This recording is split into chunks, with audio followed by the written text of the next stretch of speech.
What's up, everyone? Welcome back to the Real Sports Science Podcast, episode 29. I'm David. He's Matt. Let's go.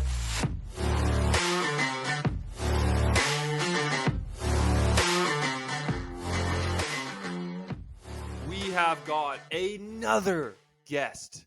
I think this is guest 6 or 7 in a row. We got Seb Sherwood coming on today. Matt, do you know Seb Sherwood? I don't know, mate. I don't know. I'm really not sure. Mate, I don't know why my heart is killing me. My heart. I'm really not sure, but I think he goes to Tunbridge Judians, David. He's the head coach at Tunbridge Judians. I mean, we're like this. He'll tell you, me and him are like this ever since I started in August with So them. for anyone who doesn't Best know, mates. Seb Sherwood is Matt's boss. So stay tuned to find out if Matt still has a job after this episode. I tell you I what. don't know. He said something. This podcast, I saw Seb shoot me a couple looks. I was like, I don't know if this is going well anymore. He almost quit the He said podcast this 5 week's minutes game is. in, didn't he? He said if somebody calls me that It's one more weird. He time, said. I'm out of here. Yeah. He also said that the game today is in all the way in Leeds, but we play the Southeast Division. No, sorry, we play National 2 League East. Uh-huh. But he said the game's in Leeds, so I'm not sure if he might be taking me to the wrong place or not. He's like, yeah, we don't. But yeah, want I'll tell Matt you here. what, this Send him up. podcast. Send him up north. We don't Yeah. want him here. Matt, game's in Leeds, mate. Game's in Leeds, but it's actually in Dorking, so could be sent for a little sent to the shops for that one. But no, this podcast we spoke about so many different things. I mean, we spoke about him going to New Zealand as a data analyst, then coming with England to be a training coordinator. Now he's a coach with Tunbridge Judians. I mean, the guy has chosen every career. You know how we all struggle to find jobs in sports science? I mean, this guy has just gone, oh, I want that one. Go into that. Oh, actually, I like that one. Just drop into that. He's dropped into every single alignment that we want to go to. But I'll tell you what, it was great to figure out how he did it. And then the struggles that he found along the way. Yeah. Also some this funny guy's stories worked as with well. England, like World Cup rugby. So he's worked with some of the best athletes in the world, which is unbelievable. And now he's stuck with me chomping his ear off. Yeah. With your bad ideas. No more squats. No more squats. Yeah. Squats are bad. Guys, legs is not a good idea. All right. Shall we head right into it, David? Yeah. Hi guys, welcome to this next episode of the RSS podcast. Today we've got Seb Sherwood in. Seb has had an array of different opportunities. He's been in Chiefs New Zealand, he's come back to work with the RFU, he's now at Tunbridge where I currently work at, so we know each other very, very well. I'm hoping to have a job by the end of this podcast, but we'll see. So yeah, just hello Seb Sherwood. It feels weird saying your last name. Yeah, I know. Thank you for having me both. I'm excited to be here. Do people call you Seb, or do you also have a nickname? Shurzy? I don't know. Sebsy? No, it's definitely not that one. No, not really. Like Sebastian, if I'm in trouble. That's what Matt calls you all the time. Yeah, he does. Yeah, it's a bit weird. Like really overly formal. Yeah. Says Mr. Sorry, Sebastian. As well. I'll be better next week. Yeah. Seb. Some people used to call me Seabass, but just Seb. Nice. Someone called me Sebby once. I didn't like that too much. Oh, okay. All right. I'll keep that. Noted. Yeah. So the podcast is over if someone starts calling me Sebby. I'm out straight away. Oh, amazing stuff. So yeah, if you could just tell the listeners a bit about you and what has brought you essentially to this podcast, how your life has led to this. Okay, cool. I'll start 18 years old. Went down to University of Brighton, studied sport and exercise science. Did that for 3 years. Came out of it, loved it. Wanted to work in sport, and probably like both of you guys know, like you don't just walk into a job in a professional team. And there's about 10,000 other sports science graduates who think they can just jump straight into a team. So I was like, right, I'm not very good at sport. I'm all right in terms of the academics. How do I put myself ahead of everyone else? So I either wanted to do a master's or a PhD. Ideally, I wanted someone to pay for it. So started looking at PhD scholarships.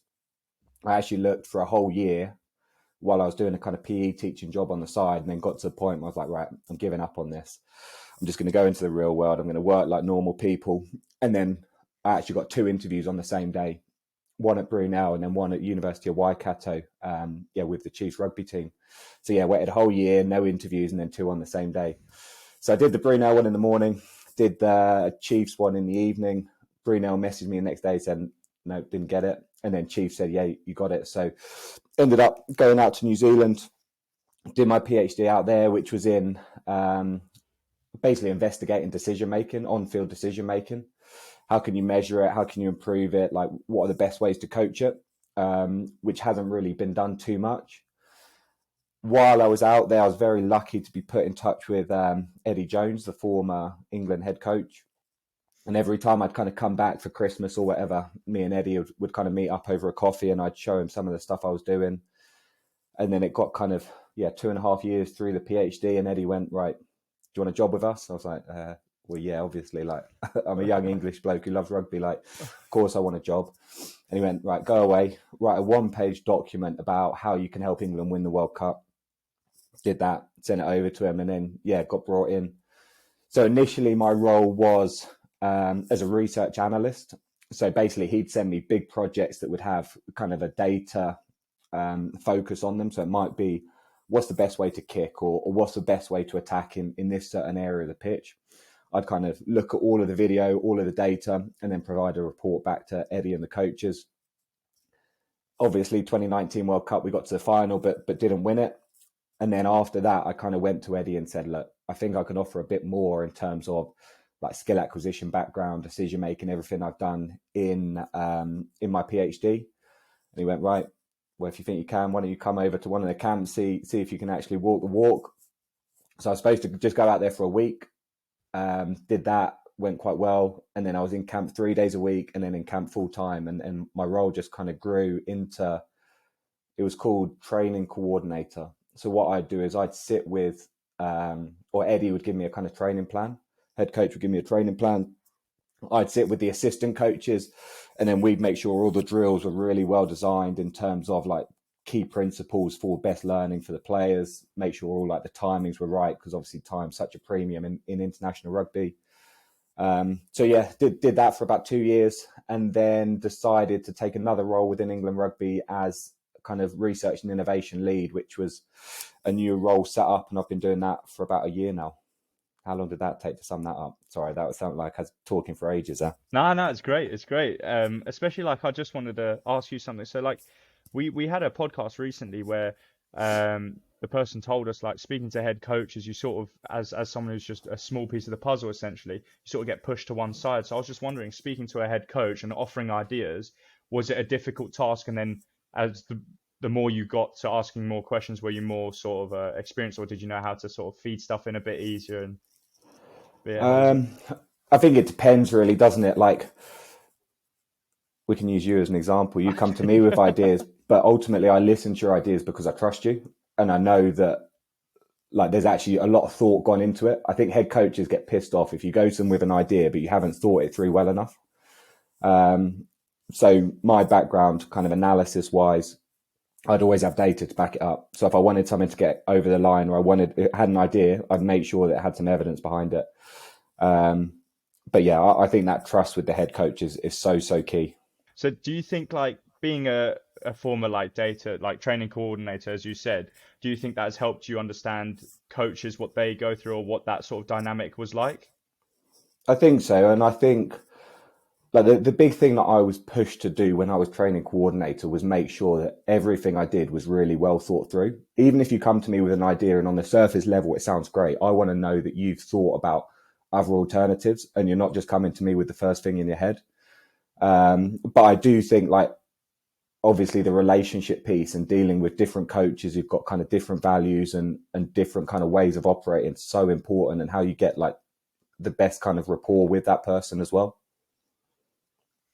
Speaking about relationships, Yeah. obviously, like, you had that great opportunity to meet Eddie and then build that relationship. But at the end of the day, you still needed to foster that relationship to a point where he trusted you enough to ask if you wanted a job. How did you do that?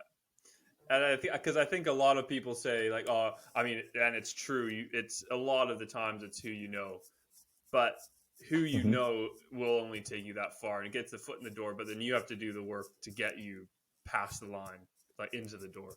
So I think, yeah, for you, how did you do that? And for people who are now on that path of meeting people and building relationships and networking, how can they get the most out of those relationships that they're building? Um, like it's so true, isn't it? Like I wouldn't have got that introduction if I didn't know people who put me in touch. But like you say, that's only the foot in the door, and then you have to do the hard work yourself. I think like with those like top jobs, you have to show that you can do something different to everyone else and create a little bit of a niche for yourself. So I think my kind of point of difference was I understood rugby to a certain level. I understood kind of data to a certain level with my PhD. I had the kind of academic background again around skill acquisition. And then I just really played on how those kind of three things just kept interacting. So how does the data say the game should be played? Does that look like it should on the video? And then how would you actually coach that?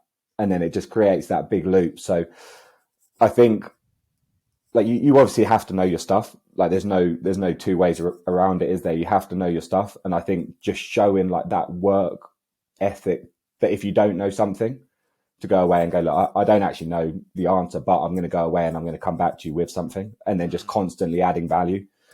I think that was my big thing. Like you can't just be a one trick pony in some of these environments. You just have to constantly find another way to keep adding value to, keep moving the team forward. Yeah, and I guess then the second part of that is like Matt always does. He comes just with one idea and hasn't thought it through at all. No, I'm just joking. But so Exactly. you came into those conversations with like, hey, this is what I'm doing, and actually came prepared. And then, like you said, that builds trust, and that's why you listen to Matt most times, is because you trust him. I think so. And like, let's say, for example, like Matt's come to me and he's worked with a previous team, and he's gone, oh, this worked really well with our team. And then I go, well, mate, have you looked at any of our games? Because we play a completely different way to every other team. You can talk about how good the forwards are and stuff like that and how strong they are, but that's not the way we play. So I think having an understanding of what you're doing is great, but how does it apply to the team you're actually going to potentially be working for? Because it's not a one size fits all approach. So I think that is really important as well. Like the Chiefs, who I was working for in New Zealand, play completely different to England. But what are the kind of key learnings that you can take from it? And then what would be specific to England that you can move forward? Yeah. And then I'll just going back to just earlier when you were talking about the differences, like using Chiefs as an example, did you find any differences from club to international rugby? So say, like being me, like I'd come up to you with an idea that wouldn't run in international level probably. Like they'd already expect me to have those ideas and be implementing them. Like how did you find their working environment or just like level of expertise? Like the level of expertise was definitely a step up. Like the level of like resource in terms of what we can afford to do and the technology and equipment that we have is definitely a step up. I think like the biggest difference between club and country, whether it be England club to England international or New Zealand club in New Zealand international or across those, it's just the amount of time you have with the players.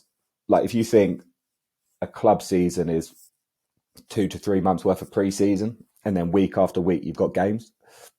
Come into an England camp, you've got 1 week, and then you're playing that Saturday sometimes. So you have to be so, what's the word? Every second counts in that environment, and you have to really think what's going to add the most value, because you can't do everything. So what's going to add the biggest bang for your buck? So it's not really a place to experiment in international. You need to know exactly what you're going to do and squeeze every little like second that you can out of that time in the week. Yeah. So we'd even go down to the deepest level of if one of the coaches was going to do a drill with the players, they might have to do 2 or 3 kind of dummy explanations of the drill with the rest of the coaching group to get it so it's perfect. Because if it's not perfect and then you waste 2 reps with not exactly what you want, then that's 2 reps out of maybe only 15 you're going to get on that one thing that whole week. So we'd go down to that really, really tiny micro level of it.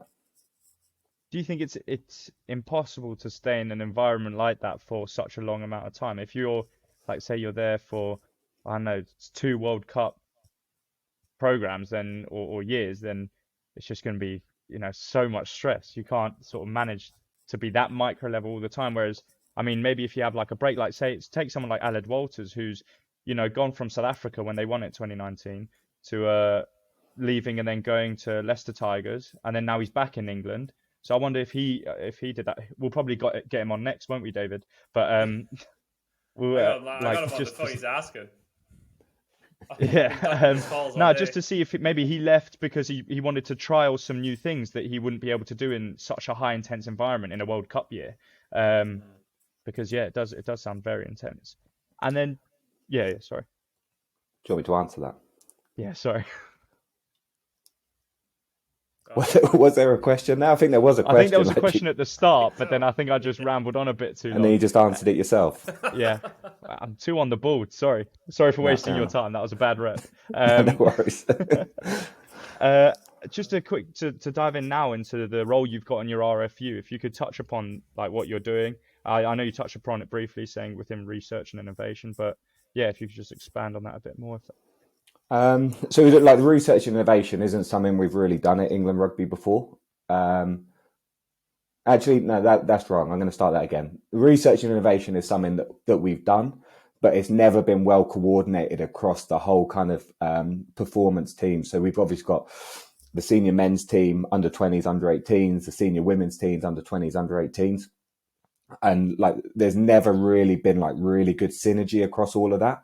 So my kind of role was to try and centralize all of that, what's been done already and who can learn from it, because there's a lot of great stuff being done in each of those different teams that other teams could learn from. So it was about consolidating all of that kind of, good stuff that's going on and share it where it needs to be. And then look at what's next and just be that kind of person who's constantly kind of on the ball, seeing what's going on and saying, okay, actually this other team could benefit from this. This other team might actually be able to add some insight into this. So let's bring them across. I get a lot of suppliers who kind of reach out to me and talk about their tech and how it's going to revolutionize sport and rugby. And like the big thing for me is like what's nice to have and like what's cool and like what would like the kind of punter in a pub go, oh yeah, that would really add value, and what's actually going to add value, because like obviously everything costs money.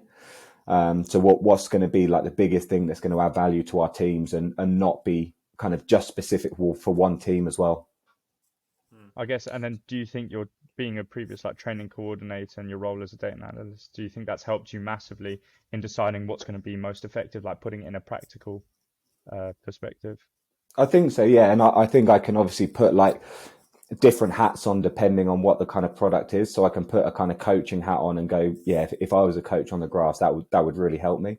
Or from an analysis point of view, go, yeah, I think that would add value. Like obviously I don't know a huge amount about S&C, but I can kind of get the first instinct and then and then pass it on to someone else who can add some more value and kind of go from there. Yeah, and then did you see your career sort of taking this trajectory? It's a bit of a winding one where you're just dabbling into different areas of sport. But yeah, did you see it going around this? Did I see it going like this? Yeah. Nah, definitely not. Like I think I probably had a really, really sharp increase to get to working for England when I was 24 or something, 24, 25. Like usually you go through the typical route of going kind of championship and then to a Premiership academy and then Premiership and then you dream of that England job. Not Nat 2, okay. Nat 2 first. So yeah, I kind of got to a really like quite high level, I guess, quite quickly. And I guess my big thing was I don't just be comfortable with that. Like what's the next step? Like I always want to be learning in whatever I'm doing. So as soon as I start to kind of stagnate, then I'm going to look for something else. But at the moment, enjoying what I'm doing and definitely learning lots. How was that transition going from PhD to then working for England? And like you said, that was a huge jump. How did you deal with that? Because I think Matt and I have talked about this as well on a different podcast. Is like sometimes when you're at our stage, you don't think you know enough to be getting these jobs that you're applying for, and that if you do get the job, you're like, oh, now I need to do the job. And if you're going like such a big jump and then working all of a sudden, internationally, how did you deal with that? And I think what were some of the difficulties that you found of making that jump, and what are the things that you learned quickly that maybe you wish you knew before? I think, like, and probably I didn't say this too much at the beginning. Like, so when I was doing my PhD out in New Zealand and I was with the Chiefs, I was full time with the rugby team. So I'd be kind of attached with the coaches and be like in very much an analysis role. So providing information, looking at data, looking at like decision making, obviously based on my PhD. And I was really lucky to have some good mentors in terms of the coaches there who'd give me good things to look at, but also like listen to me when I did come with what now are probably rubbish ideas. But yeah, I was thrown into the deep end really quickly. And I think the big thing for me was like just stay authentic to who I am. Like deep down, I'm a nerd. I love data. I love like research and constantly looking for the next thing. I care about people and I care about them developing. And I've just unashamedly just kind of done that all the way through and just gone, look, I don't care if you think I'm a nerd. I am a nerd. And yeah, just kind of played on that. Like, I guess my biggest challenge going into those environments is I used to be skinny. I'm starting to get a bit fat now, but I used to be this really skinny, tall bloke. Like people look at me and think, you haven't played good level rugby, which they're 100% right. I haven't. So it was about gaining credibility quickly. And I think the way I did that was by going back to my authenticity around caring about people and their development and not being ashamed to say, look, I am a nerd. Everything I do is very much data informed, and I'm just going to try and help you develop as an individual and as a team. So basically playing to your strengths of where you know you're really good. We had another guest say that, like, get good at what you love to do and be the best at that, because you're going to add value that way. 100%. Yeah. There's no point in me going in and starting to talk to them about rugby, like, and kicking with like no evidence behind it, because they'll just be like, mate, well, I play for the All Blacks or I play for England, just shut up. So yeah, definitely everything I do would be either based on research evidence or some sort of data that I have. Yeah. Oh, cool. Yeah. And then this next part of the podcast, we'd love to go into like sort of coaching, and then like, I mean, I've worked with not a lot of coaches, but I work with coaches and I've seen from afar how coaches are in the past. But being welcome to the club and seeing how you operate has been so fresh and insightful, as well as like seeing how you interact with the players is just been really interesting to see. And yeah, I've just like loved every minute I've had with TJ so far. So I was just wondering, like, how has that transition been for you? Like, was it easy? Because obviously coaches, some go from PGCs in uni to then just go coaching and then coaching, but then you went straight in. And then, you know, like, how was it? Yeah, like, I don't think I really spoke about how I got into TJ's in that beginning bit. I just spoke more, proper job. But the way I kind of got into it, like, I came back from New Zealand and I knew that I'd kind of been placed behind the scenes with England initially, which was fine. And that's probably where my skill set was initially. So yeah, that was fine. But I was like, I miss the kind of team environment with the lads. So I was like, right, I'm going to reach out to some clubs. I'm going to see if they want me to come down and coach. I've never done it before, but let's give it a go. Start quite high. So I started Nat 2 TJs. If they said no, then I'd drop down the league, and just end up coaching anywhere. Like, I wouldn't care. Called up TJs and they were like, oh, okay, do you want any money? I was like, nah. And they were like, fine, you can come down on Tuesday. So came down on Tuesday.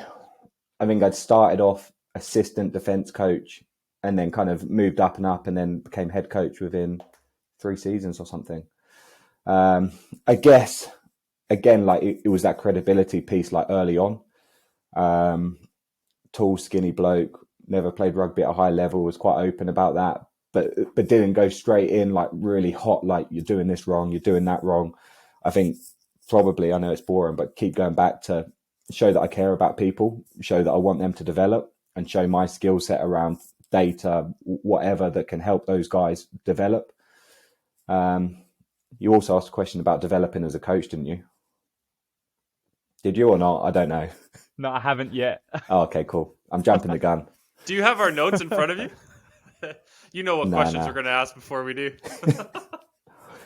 But no, that was initially it was all about just building credibility and just looking for, like, I think quick fixes initially, like quick fixes that can show that you know your stuff and show you're credible. And then you can start going into more of the little details after that.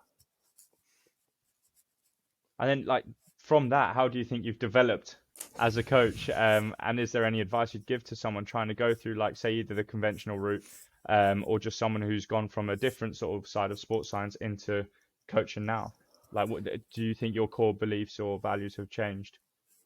Nah, definitely my core beliefs and values haven't changed. And I think if they have, then you're probably in the wrong industry, because I think you do need to constantly rely on your own values when you are doing all of this stuff.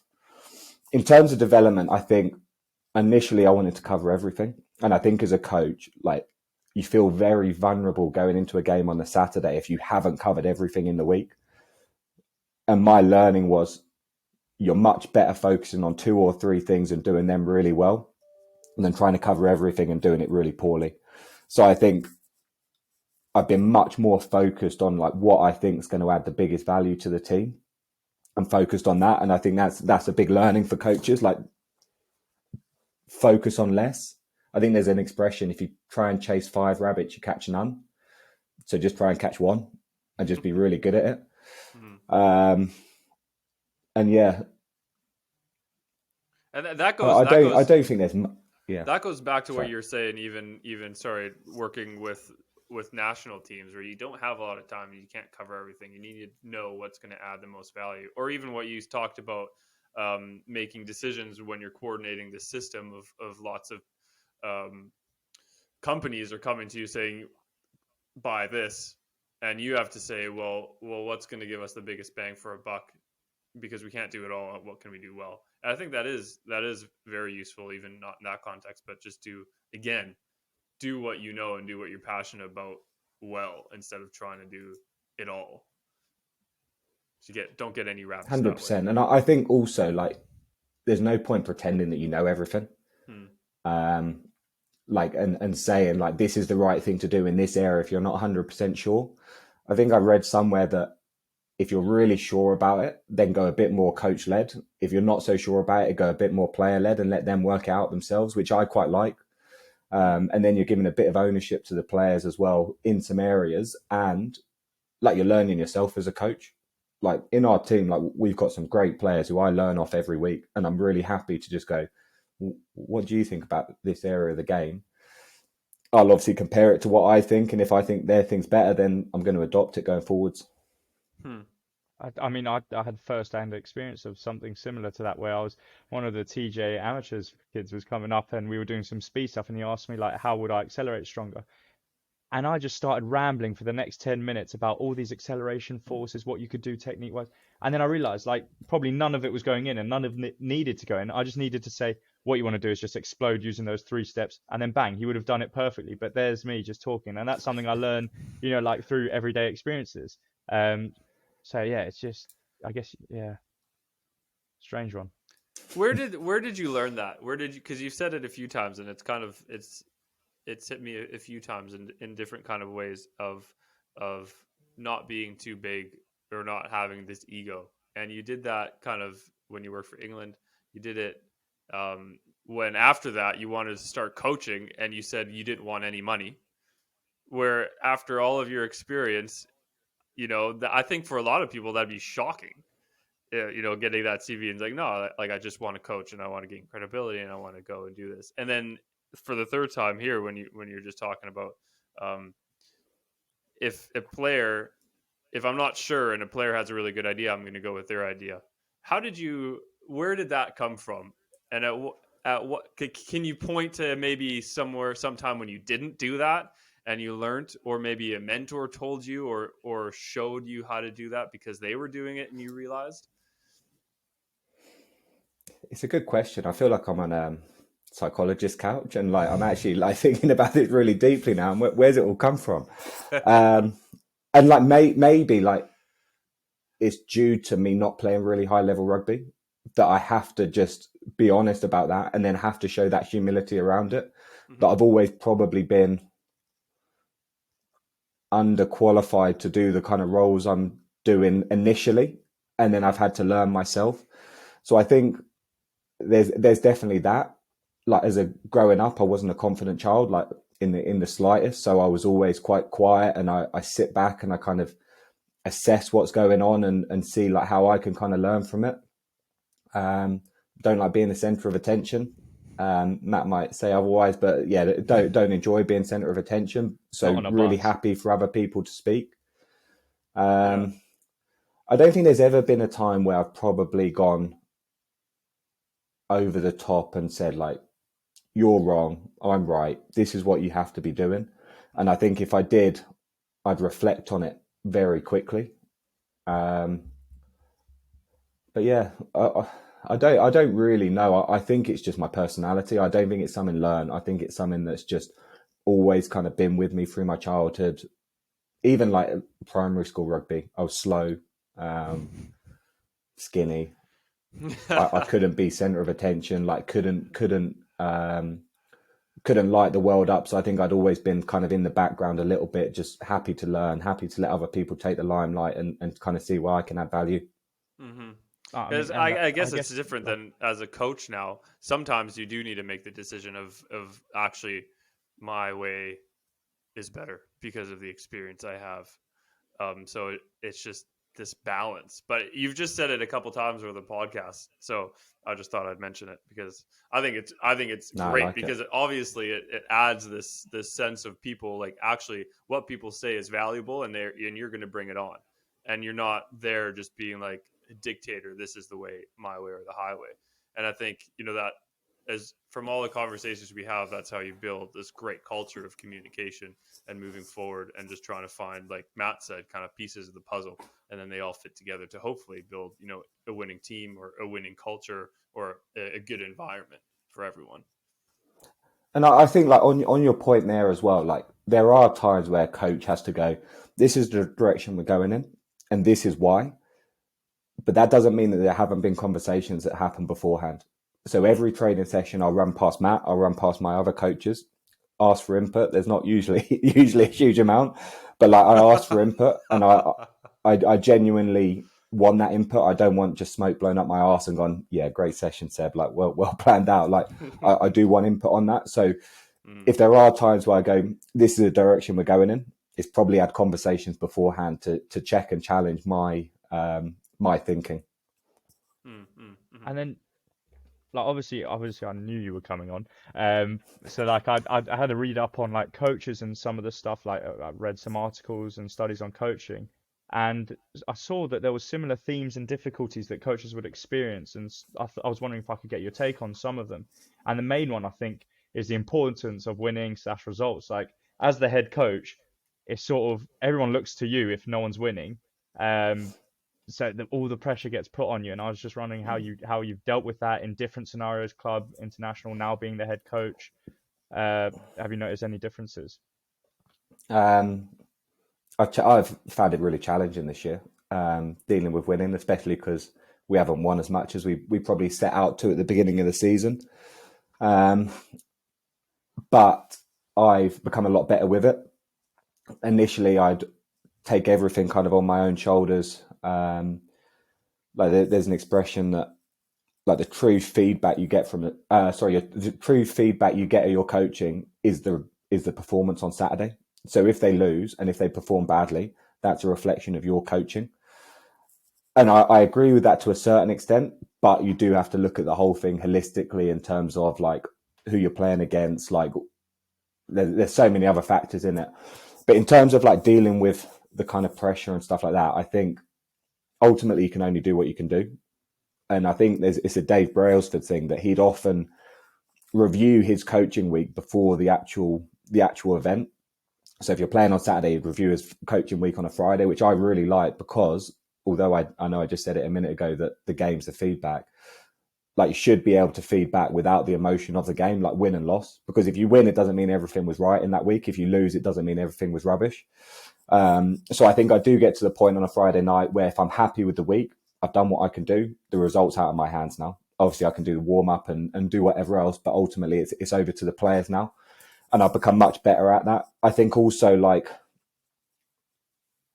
being really clear about like the message you want to give out, maybe like in terms of to sponsors, to media, to fans, like what is the narrative you're trying to say? If you're winning all the time, is it we're great, or is it now we're just looking to improve each week? If you're losing more than you should, like what's the narrative? Like, are there better times coming in the next year or so? So I think having like something really clear and consistent that you give out to players, staff, management, fans as well is important. But yeah, like it hasn't been easy. There's definitely been some sleepless nights when we haven't been performing to the level we probably set out at the beginning of the season. But I think I'm becoming more mature with it all. And how have you seen yourself grow through this now coaching role and more of a spotlight role than maybe is like more of a support staff in your earlier roles? How have you seen yourself grow as a leader? And this question pops to my mind just about leadership. Of if you had to kind of say one or two things of what defines you as a leader, what would they be? I'll answer that one first a bit because I've forgotten the first question. So we might have to go back to that one. And then how have you grown as a leader was the second one. Okay, cool. So what defines me as a leader? Well, Matt, you work with me. You give me one and I'll think of the other. Nice, right. nice. Who's going first? That was good leadership. You can go first because I want to think about it. All right. Well, straight off the head, such a good leader. I can think of it like that. I'd say your honesty with everyone. Everyone's on the same page because we know that what you're saying is what you actually believe in. So we can all just hop on that boat with you. If you know that you see other coaches, they'll say something, but you know there's no substance behind it, or they're just thinking about doing something else, and then everyone's still like on the fence with it, you know. So I guess your honesty, knowing that what you're saying to another coach is the same thing you said to me, and it's the same thing you said to the players at different moments in time. We're all on the same page together. Nice, I like that one. Blowing that smoke again. Yeah, I love that. I think the other one would be like I try and like role model what I'm expecting from other people as well. Like obviously I'm not on the field, I'm not putting my body on the line, but I think what would frustrate players or frustrate me if I was a player was if I came up to a session on a Tuesday night, I've been working all day, I get there at 7:00 and I said, coach, haven't planned a really good session. So I think role model in terms of, am I on the ball? Am I really engaged in the session? Is it well planned out? Is it clear what game plan we're trying to achieve and the training aligns to it? Is it enjoyable? Like there's a load of things I want the session to be. And I think role modeling that preparation that I expect from my players is something I really try and do. Because I think, yeah, if you're not showing good behaviors, you can't expect them from your players. That goes back probably to the same thing with an S&C. Yeah, that goes back to like the classic like boss versus leader, where there's like the boss at the back like whipping everyone, and then the leaders at the front doing the exact same thing. Although, like you said, different. You know, you're not laying hits or taking hits, but yeah, great. Yeah, I think like the thing that I'm thinking, the thing that comes to mind. Do you remember a guy called Greg Plitt, like fitness model back in like 2008 or something? Like he was someone when we were in secondary school, there was this guy called Greg Plitt and he used to do like these really American like motivational videos, and he'd be in the gym and like you can see that he sprayed himself up and he's all like oiled up, like looked unreal.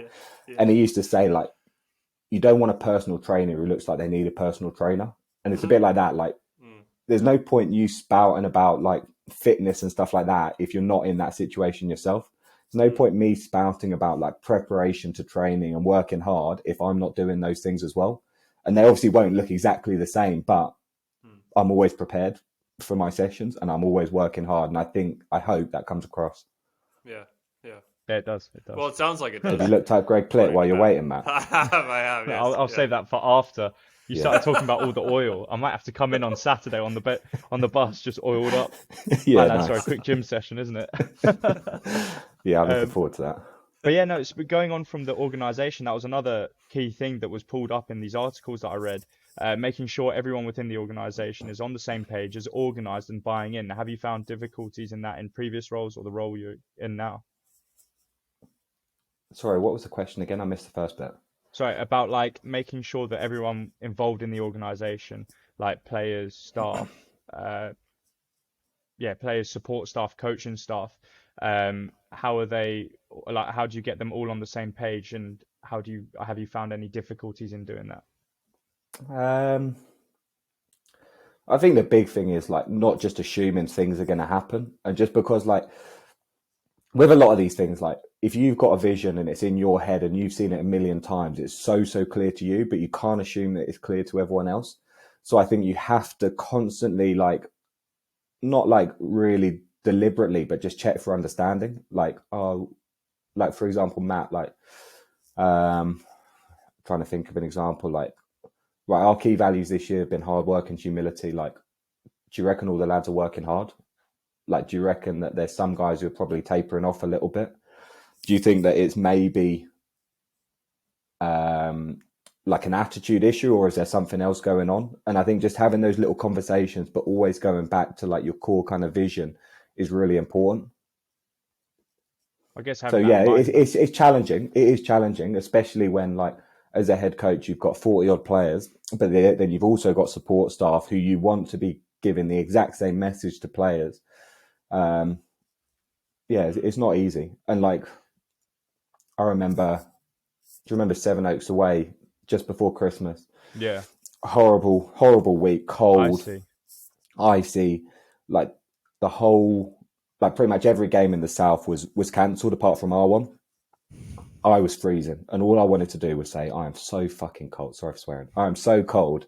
But as soon as I say that, then the players are thinking, "Oh yeah, it is a bit cold, isn't it? Oh, are you sure this pitch is safe?" And then that just puts a little bit of doubt. And then as soon as the physios go, "Oh, it's freezing out there today, isn't it?" So quite often I'll just have a think about like what's the potential negative thoughts that could be going through the group, and then what can we say as a support group, all of us, to spin that positively. Oh, isn't it great that we can play just before Christmas in front of a really big crowd, and that means we get another week off in March? We're all here anyway. Perfect. Oh, it is cold out there, but like, what's the positive we can spin on it? So I'd usually send that out if I feel there's some sort of negative thread that may come through. I'd send it out to the coaching group and go, look, let's keep an eye out for this, and let's make sure we spin it positively in our favour. No, and I remember you actually doing that, to getting that message and realizing, oh, 100%. Because me just coming into my career, I would have, if one of the lads came up to me and would have been like, oh mate, it's bloody freezing, isn't it? Just me being so, what's the word? Oh, just like being so fresh out of uni and only learning the theoretical part and a bit of practical, I would have been like, yeah, it is quite bloody, it's cold, isn't it? And then I wouldn't have noticed actually that would play on his mind. And as the game's gone by, where we've been in the mud, I mean, Blackheath at home, when it was tough like that, or was it always at home? And it was just muddy, Yeah. it was sludge. Realizing, okay, maybe when they're complaining, oh, my boot's getting stuck in, and just turning a positive. I learned that from you, and then that's something I'll keep in for the future. So it's just getting all these little bites and just realizing how big they can actually be in the grand scheme of things. It makes such a difference. Honestly, it makes such a difference, I reckon. One of my managers, that reminded me of one of my managers way back, said, I guess we were all complaining, and then I asked him, like, you're not complaining, like, why aren't you complaining? And he's like, you never complain down, you only complain up. So you only complain to the people above you, which is kind of, I don't know why he didn't do that, but it's the exact same kind of thing that you're saying there. How was it seeing it from the other side, getting buy-in? So right now in your position, you're trying to get buy-in from players and support staff and coaches. What was it that made you buy in when you were working as a data analyst? I think like probably the two things Matt and I said about leadership in terms of honesty and role modeling, that would be the big thing that I'd look for in a leader to buy into them. Like I've been places where I work harder than the people at the top, and I don't like that. I'd much rather us all like work together regardless of like where you sit in the hierarchy. And ultimately I just want to be spoken to with honesty. Like if it's good, great. If it's rubbish, tell me honestly, because I'm really hungry to learn and improve. But yeah, like most of the environments I'm in now, the people who sit above me work as hard as I do, as hard as I do, which is something that I always want to do in my kind of leadership positions as well. And I guess the key thing is it has to go both ways. So being the head coach, you want that honesty because you want to see how, like me talking to you, I know that you'll tell me I'm doing a shit job, like say a warm-up's bad or something. I didn't bring the loudness. I remember you told me gave me feedback. Look, I want you to be loud today. So then gets the lads fired up and keyed in and focused. So then, I'd love that, because if not, then I just carry on thinking I'm doing a great job, when in reality it's just being a detriment to the team. But I also need to take that accountability, because if you tell me that with the honesty and I'm just there like, okay, cool, and don't take that on board, then it's just a waste. And I don't think there's a lot of coaches out there who do that honesty, and it's such an important value to have. I think like you also have to, like with that, like there's loads of things go into it. Like one, I didn't say you were shit. I think you said you were shit. I didn't say you were shit. I just said like, I reckon. I think I actually made a joke about it, and I went, okay, mate, I want you to have to use some strepsils at the end of this session, because I want your voice to be hoarse. I want you to be that loud and bring that much energy to the lads. So I think I used, and it was quite like intentional around using some sort of humour so that it sticks in your mind. I think I did it at the right time. If I think back, like right in the moment, so there's nowhere for you to hide really. Like you just kind of had to do it, and it was really fresh in your mind. But I think the other thing is, like, before that, I would have had a bit of conversation with you about your day and stuff like that. Oh yeah, like no, the thing that I hate is thinking like players have been at a long day of work, you've been at work, you get to Tunbridge, and I don't say hello to you. The first thing I do is just bark and tell you to do something. I think you have to be like really specific around trying to touch each player. I'm not, I just said touch each player. Maybe we cut that a little bit. But trying to touch base with each player and just say, hey, how was your day? And then when it is in the session, you're asking them to do something, you know that like it's not just, he doesn't really care about me. He's just barking at me because he wants to win at the weekend. So yeah, I think like, although it was one really throwaway comment, there was probably a few other things like that were well thought out to why I thought that would have a big impact on you, which I think it has, like, because ever since then you have improved in that area. No, and I mean that's the one thing starting of this coaching section of the podcast. I said like it's just been so fresh to see the techniques or stuff that you do that's so different from what I've seen in other areas. Like the fact that you go up to every player with week in, week out, Tuesday, Thursday, Saturday, every player, whether they're injured, whether they've been up to see the physios, or if they're training and playing on that weekend. It's just a hello, how are you, shake of the hand, and just getting to know how they're doing. And then we get into the whole spin of things once that clock hits 7:20. I think like with that as well, like it's not an arduous task for me because I genuinely do care about all of those players and people, but I am quite specific about making sure I reach out to everyone. Like it's not something that's out of character, but I am really specific about talk to every player before we get started at 7:20. Yeah, and then you recently spoke to me about the importance of language as a coach, or any member of staff really, and I just wondered if you could dive into sort of your experience with going. Was it up to up to Leeds here?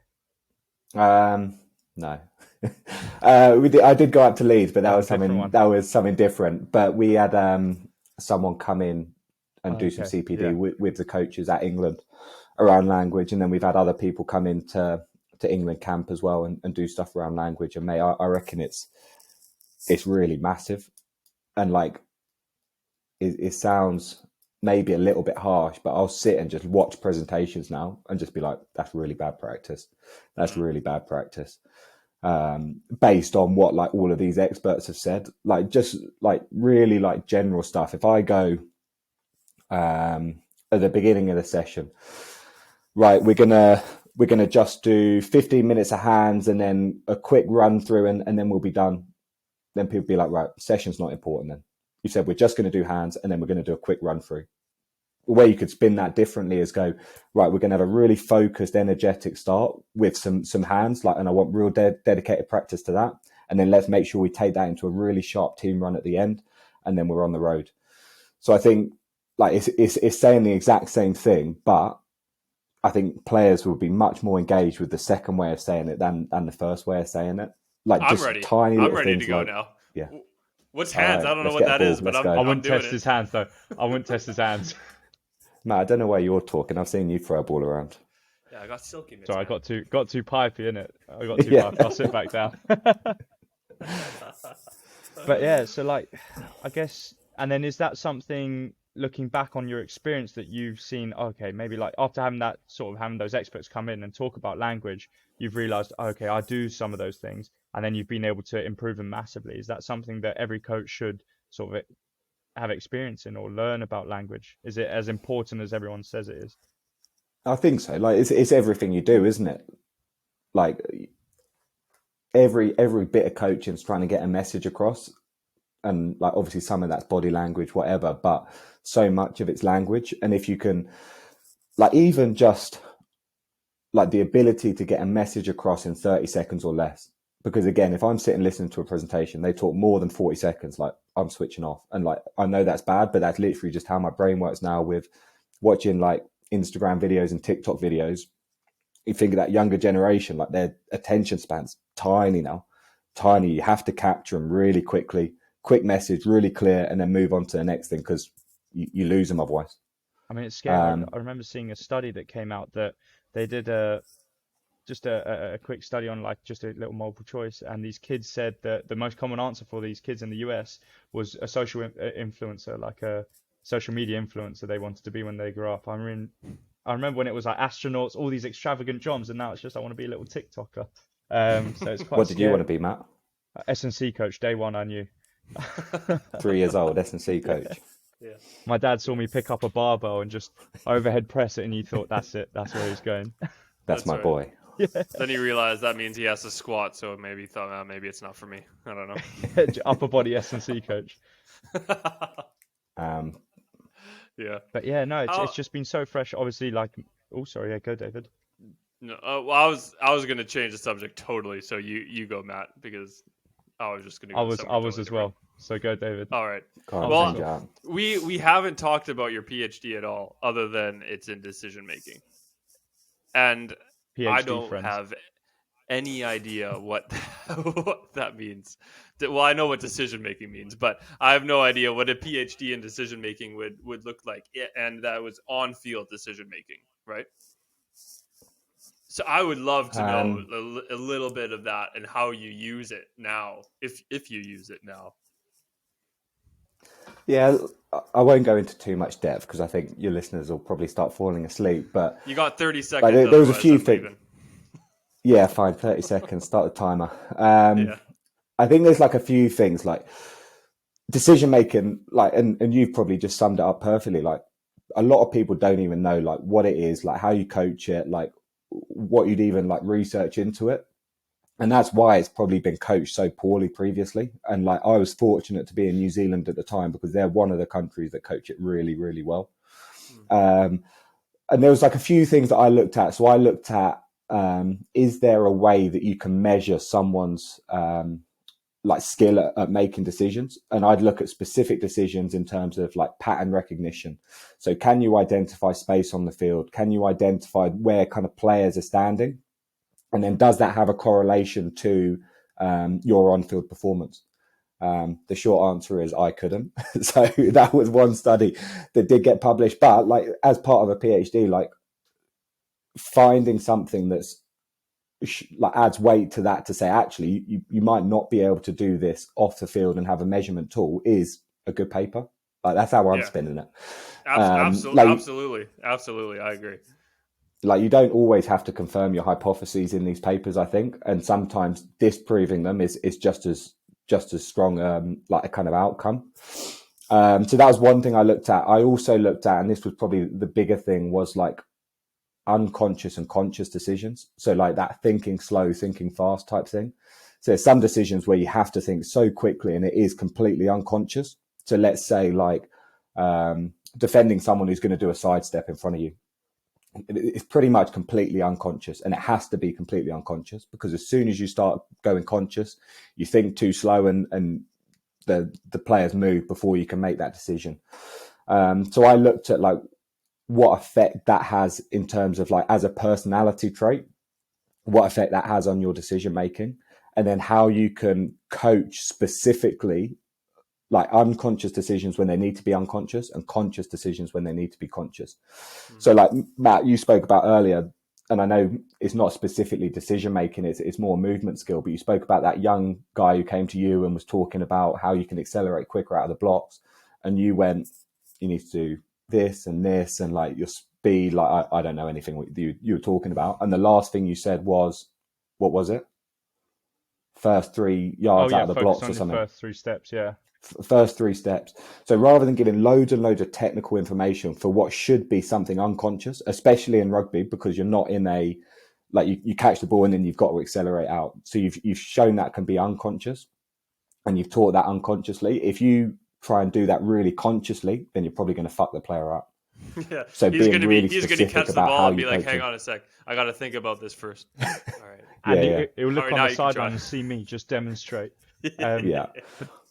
But there was a perfect So like, book. but you see it in so many different things, like how you can coach specifically unconsciously. You talk about like punch passing, so catching the ball and then punching the pass across. You speak about when goal kicking, you talk about a J line rather than a C line, which again is really unconscious. Doesn't have loads and loads of technical information. Just a really simple kind of model that you can have in your head as you're going through those skills. So yeah, it's the same sort of thing, but looking at that from a decision making perspective. Yeah, and I mean, a perfect example, I can't remember the book, but it was talking about all these different players that were choking at these massive events. And they found out that it was just because they were thinking of their every minute detail that has gone into that practice over all these years, instead of it just being just a swift movement that they normally would never think about. They would be like, oh, why is my hand placed a bit weird on, say, a table tennis racket? And then it would just go all over. And by that first point, they can never collect themselves ever again. Mate, Well, not 100%. ever again, but Mate, like for the rest of the match. yips in golf, there's something called dartitis, which is literally where you're playing darts and you just don't know how to even release that dart anymore. Yeah. You're literally just like, what am I doing? Like, I don't know what I'm doing anymore, just because of that pressure, overthinking everything. But if you can go back to like a really simple kind of cue word or like analogy learning, they call it, then that can really help you get out of that like conscious rut. No, 100%. And so do you, I mean, I think I know what the answer is going to be, but do you use that now, or is it subconscious and you don't even know you're using it anymore? No, I am quite like conscious with it, that like any kind of really technical skills, I try and avoid giving too much like technical information to the players. I think like there's 2 things you can kind of do, like actually maybe 3 things. One, you can probably identify who those key people are who are going to overthink more than others. And like you can tell that kind of intuitively, I think, and be really specific around those guys, not giving them too much information. I think when you do give information, just give it in like really small blocks and think about a really like easy way for them to kind of picture it in their mind. And I think the third thing is sometimes you don't need to coach it. You just need to put them in situations where they're going to get a load of reps themselves and then work it out themselves as well. You don't need to like overcoach them and keep talking about it. Just give them enough experiences where they can start tweaking that themselves. Yeah. Well, that's awesome. We really want to thank you for coming on. It's been incredible. I have one more question for you, and then Matt's got a few quick fire questions. But the question, and it kind of leads off of the back of what you just said, is just what would you say to a young coach who's heading into a new environment? And it might overlap with what you just said, because that sounds like an unbelievable 3 things for a new coach to hear. But the kind of things that you wish maybe you had heard when you were going into either this coaching role or into a new environment, how to get the most out of that environment and what to do or what not to do. Was it 3 things you said? Sure. Unless Nice. you only have 2. No, I'll have to think of a third now. First one, I think be true to yourself. Like, don't try and be someone else. Be true to yourself. I think 2, be hungry to learn. Like, hungry to learn, hungry to improve. I think as soon as you lose that, you shouldn't be working in professional sport, because you just become a burden on other people who are really trying to push forward. If you're not trying to push forward as well, I think you become a burden. Third point. I think if you're in a head coach position, get good people around you that you trust. Okay. I think that's crucial, that you trust and you enjoy working with. Otherwise, again, I don't think you're going to get the best out of that team. Yeah, that's awesome. No, I feel like we could be sitting here for another couple hours just listening to you, which is unreal. And I've taken so much from that. I've written, I think, 3 pages of notes in the last 50 minutes. So we really appreciate it. We have quick fire questions with Matt to end it off, and then, but yeah, this has been unbelievable. Matt, take us away. Thanks for having me both before Matt gets Come on. started. There you go. Yeah, I appreciate it. It's our pleasure. All right. So just nice and quickly, we'll start off. Did you play any sport, and what sport did you play? Yeah, I did play rugby. I played rugby for my stepdad's team, Cranbrook. Played a bit of cricket as well, but yeah, that was about it. Those two. Any item on the deserted island, if you could have any item. Mobile. Nike Metcons or Reebok Nanos shoes for the gym? Oh, I know Josh has the Reeboks, so I'll go the other ones. I don't even remember what the other ones were, but I'm not going Reeboks. Metcons. What is your biggest fear?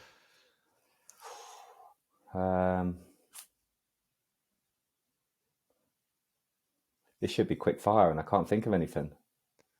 they get Some you people The have said unknown. like an animal, or they've gone really deep with it and said never matched Yeah, to my because feet. I was trying to avoid going really deep, and then I said the unknown, which is really deep. That's, Yeah, I'm just leaving it there. I can't be bothered to think of another one. Most exciting rugby player to watch? At the moment, Henry Arundel. Awesome. And then, do I still have a job after this podcast? Yes, Nice. for now. There you go, for now. Awesome. That's Cheers a for that, great- that's Seb. a It was great great having way. you on. No worries. Cheers, guys. Thank you.